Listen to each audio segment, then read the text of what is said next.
olha como a parte desse PET aqui, ele acaba tendo mais ou menos essa figura aqui, desse lado um pouco maior, porque vai ter relação com a via de saída do ventrículo esquerdo, e com essa manobra você, de alguma forma, diminui o risco de ter obstrução da via de saída do VE. Por quê? Porque a pressão que fica no ventrículo esquerdo é maior, isso vai fazer com que esse PET fique um pouco mais abaulado para o lado direito e cria mais uma área maior para essa via de saída do ventrículo esquerdo.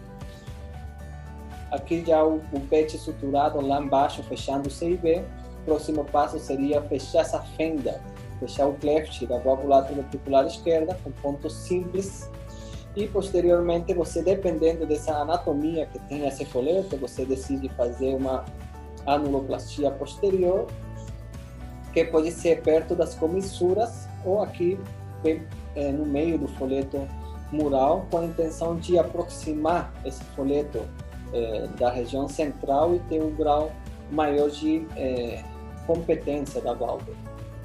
Depois você coloca outro PET aqui para fechar o CIA. Aqui nos vídeos eu vou mostrar aqui rapidamente, né? Olha como a diferença, por isso que eu fiz os desenhos e coloquei aqui do lado, mas para vocês verem a diferença, como a gente no desenho consegue mais ou menos ter uma ideia, mas na vida real é diferente. É difícil você conseguir identificar as estruturas. Antes de rodar o vídeo, eu vou tentar meio que explicar. A gente aqui está o átrio direito aberto, né? Aqui canulada a cava inferior, canulada a cava superior, aqui perdão, e aqui essa cânula da aorta, com a pinça da aorta. Mas aqui a gente está com o átrio direito aberto, e essa parte que vocês veem aqui, todo esse tecido aqui, esse é o septo interventricular. Essa parte de folheto que vocês veem aqui reparado é parte do folheto ponta superior. Olha como está reparado. A gente repara 4 pontas aqui. Esse outro ponto aqui do folheto, dos componentes, né, da válvula atrioventricular do lado direito. Aqui, esse aqui é o lado direito. E aqui atrás é o lado esquerdo. Aqui embaixo está a válvula atrioventricular esquerda. E os folhetos aqui reparados. Eu vou dar um play e vocês vão conseguir mais ou menos ter uma noção de como são essas estruturas, né? Então aqui vocês conseguem ver o lado esquerdo, né? E aqui em cima o lado direito. Os componentes, esses são os componentes da válvula do lado direito. Olha como é tudo diferente, né?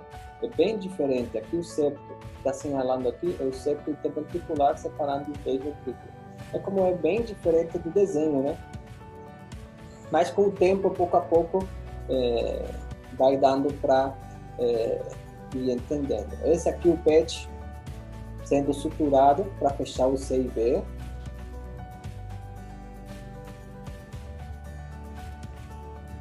Olha como o ponto ele é passado lá no lado direito, sem transfixar para o lado esquerdo para evitar lesão do sistema de condução.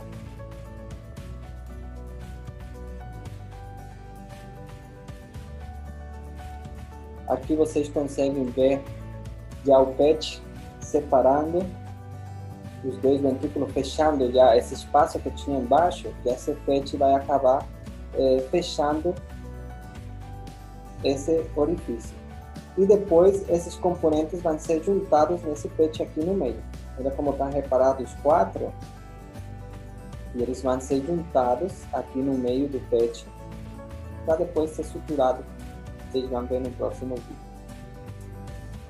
Olha aqui como já tem aqui no meio suturado esses 4 componentes que a gente tinha separado, e depois vai passar uma sutura aqui, juntando bem toda essa parte aqui do folheto no PET. E assim você consegue de forma geral, né, no final, já separar bem os ventrículos, já não vai ter nada do lado esquerdo passando para o lado direito. Por quê? Porque esse PET embaixo impedindo que o sangue passe para o lado direito. No próximo passo, aqui ele vai suturar essas bordas aqui do folheto na borda superior do PET. A primeira sutura ela é feita em forma de barra grega.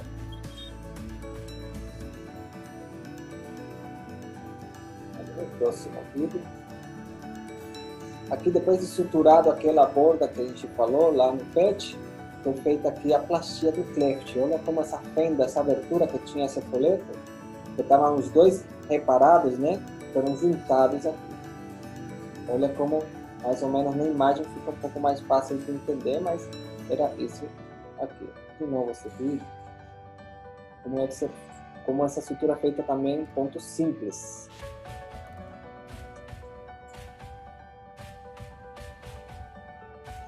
Aqui já depois de fechado esse cleft, a gente a gente testa a competência dessa válvula. Com uma seringa, jogado um soro, e a gente vê se vai ter algum grau de rejeitação. Esse soro que a gente injetou, se ele vai voltar através dessa válvula, e que define se ele vai ficar competente ou não. Então aqui fechado o cleft, aqui a anuloplastia, aquele ponto que dá no anel posterior, nesse folheto aqui, para tentar fazer com que ele coapte melhor. Aqui no teste, observem como não volta nada do soro. Tudo que vai, ele fica no ventrículo lá e a válvula está perfeitamente competente. Vou mostrar de novo aqui. Teste. Olha como fica perfeita aqui a coaptação da válvula atrioventricular esquerda. Aqui já posteriormente, suturando o PET que vai fechar o CIA. O CIA, vou mostrar para vocês aqui. Estão vendo essa borda aqui? Essa borda aqui? Com isso aqui que vai fechar esse PET. Esse PET vai fechar esse orifício aqui, que é realmente o que conecta o átrio direito com o átrio esquerdo que está lá para trás. Já essa sutura do PET aqui, ela vai transfixar essas válvulas nesses folhetos e vai passar pelo PET que fechou o CIV também.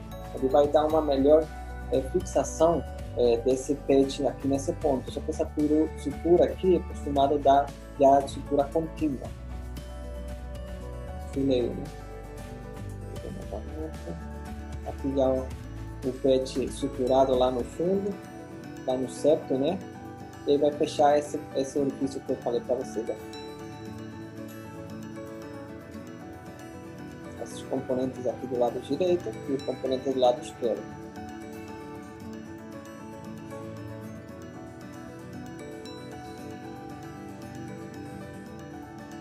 Aqui já seria o aspecto final, já passando os pontos para fechar. Essa região aqui é muito delicada. Essa região é onde se encontra o nó atrioventricular. Então esses pontos aqui são dados bem superficialmente para evitar a lesão. Tem cirurgiões que eles preferem poupar essa região. Esse seio coronário, que traz o sangue venoso do coração, ele fica para a direita, mas tem gente que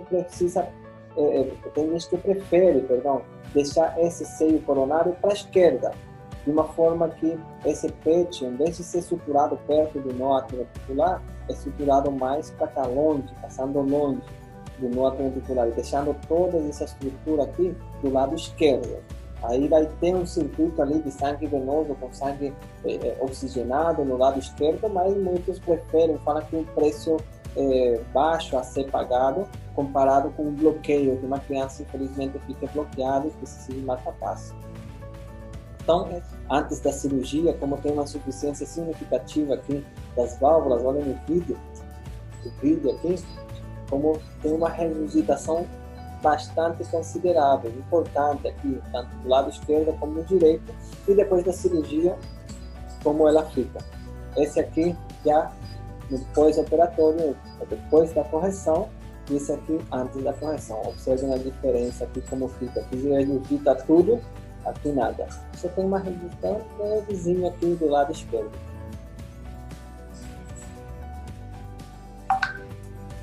Aqui algumas considerações, retoques, eu que tinha falado para vocês, aquela anuloplastia posterior, você pode dar perto da comissura, que com a finalidade de você juntar um pouco mais. Você fazendo isso, você consegue juntar um pouco mais os folhetos e fazer com que ela coapte melhor. Claro, tudo isso vai depender do teste que você vai fazendo. Você faz um teste e vai vendo o grau de regurgitação. Se você vê que volta aquele teste que você jogou o soro e voltou, você faz, aperta um pouco mais, só que tem que ter cuidado para não deixar ela estenótica. Mas tem uma técnica que você pode... Tem casos, por exemplo, desse AB total, que não são síndrome de Down, que eles, talvez alguns deles apresentem, né, muitos deles apresentem características um pouco diferentes desses folhetos aqui. Por muito que você faça anuloplastia, por muito que você feche bem a fenda, esse cleft, eles às vezes ficam com uma regurgitação importante. Então aí já, eu nunca vi, mas alguns cirurgiões preferem deixar 2 orifícios aqui, juntar esse folheto mural com essa porção aqui do cleft, final aqui do cleft, e deixando 2 orifícios aqui na válvula atrioventricular esquerda. Circunstâncias adversas aqui no tratamento cirúrgico, a gente falou, né, que às vezes você precisa ou não consegue corrigir, deixando a criança com uma fisiologia biventricular, aí aquelas formas demasiadamente mal balanceadas, você já tem que corrigir de uma forma univentricular, né? Não consegue fazer essas técnicas que a gente falou, que são corretivas. E outra cirurgia que é feita também para aquelas crianças que são prematuras, caquexia, alguns defeitos associados, e adicionando a isso aquelas crianças que nascem, né, em lugares onde não tem serviço de alta complexidade, conseguem resolver ou realizar a cirurgia corretiva, mas se conseguem fazer uma bandagem pulmonar com a intenção de pelo menos diminuir o fluxo pulmonar, apertando o tronco da artéria pulmonar. Aqui alguns dados, né? Falamos que é uma cirurgia desafiadora, não é uma cirurgia simples.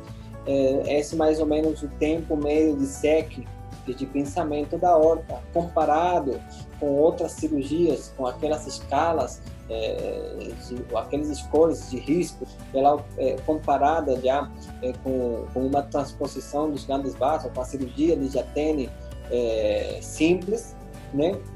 E nos scores de Aristóteles ele tem uma pontuação de 9, sendo que a de Jatene tem 10, então elas têm quase a mesma complexidade. Então não é uma cirurgia simples, não é uma cirurgia... Por que a gente fala isso? Porque o comportamento da criança com defeito do septo atrioventricular, no pós-operatório, naquelas crianças que conseguem resolver bem o problema, ela tem uma evolução muito boa.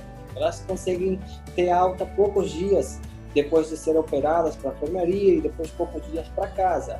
A diferença de uma criança que passa uma cirurgia de Jatene, por exemplo. Mas a complexidade anatômica dessas crianças com defeito do septo atrioventricular faz com que o score delas também seja alto.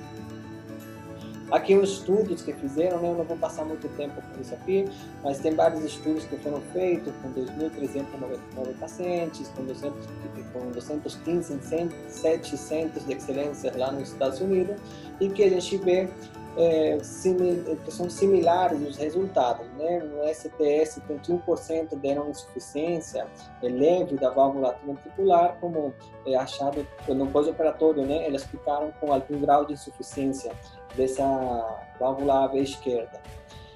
3,2 precisaram de reoperar por causa dessa válvula atrioventricular esquerda, e que os 2 estudos demonstraram mais ou menos essa mesma taxa de reoperação nesse tipo de criança, mais ou menos 3%.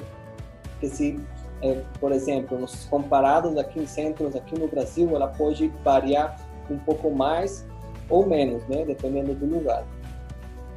Aqui mostrando, como eu tinha falado para vocês, nesses estudos, né, nesses centros, a maioria usa a técnica com duplo selo, duplo PET, 18% usa o selo único, e a técnica australiana, que é o selo único modificado, 10%, menos usada, né?